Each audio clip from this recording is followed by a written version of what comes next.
Hiya, Waynesville, Annie, Karen, Baldwin. We're here today to talk about the ribbonwork project and the supplies you need to do that. First, we're going to start with an ironing board. Today I have a portable small board with me today. You can use a full-size board as well. Either one will work. I also have an iron.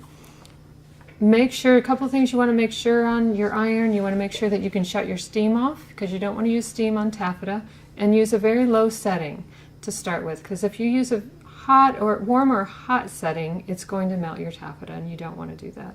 And you're going to use this together to iron and prepare all of your ribbons for this project. Next supply you're going to need is some sharp pins and a pin cushion to store them in.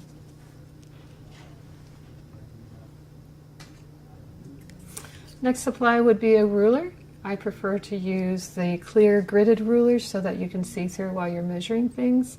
You're going to be using this to measure fabrics and templates.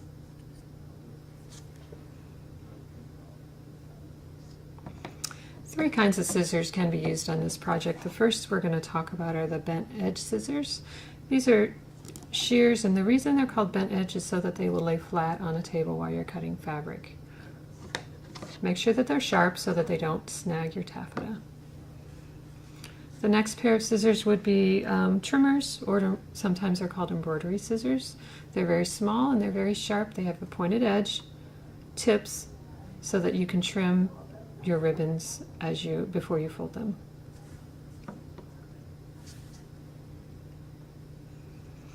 And the last pair are really optional, but they are very beneficial, and these are pinking shears. They have a zigzag edge, and they'll cut your fabric on a zigzag edge. And the purpose of those is to prevent fraying of the taffeta that you use for your ribbons.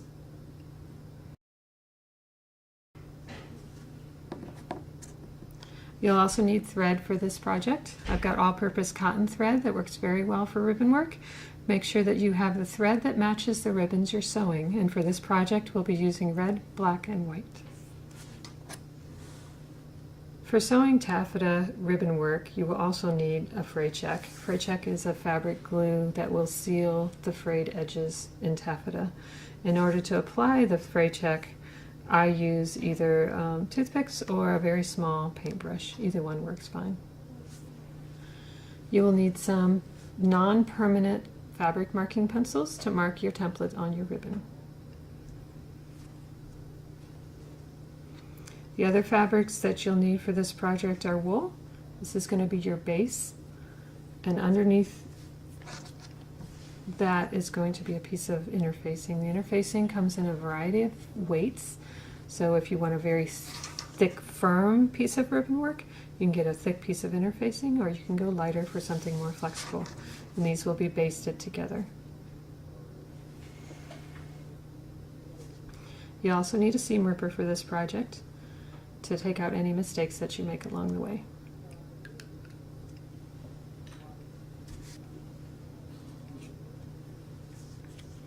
I'll be using quilting needles for this project. They come in a variety of sizes, whatever fits your finger the best.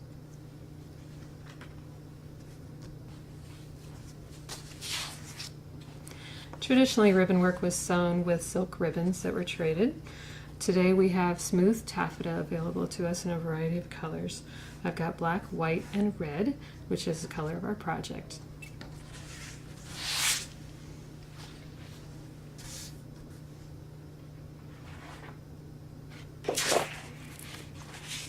Three possible materials you can use for making templates. There's a gridded template plastic, regular cardstock, or even a manila folder.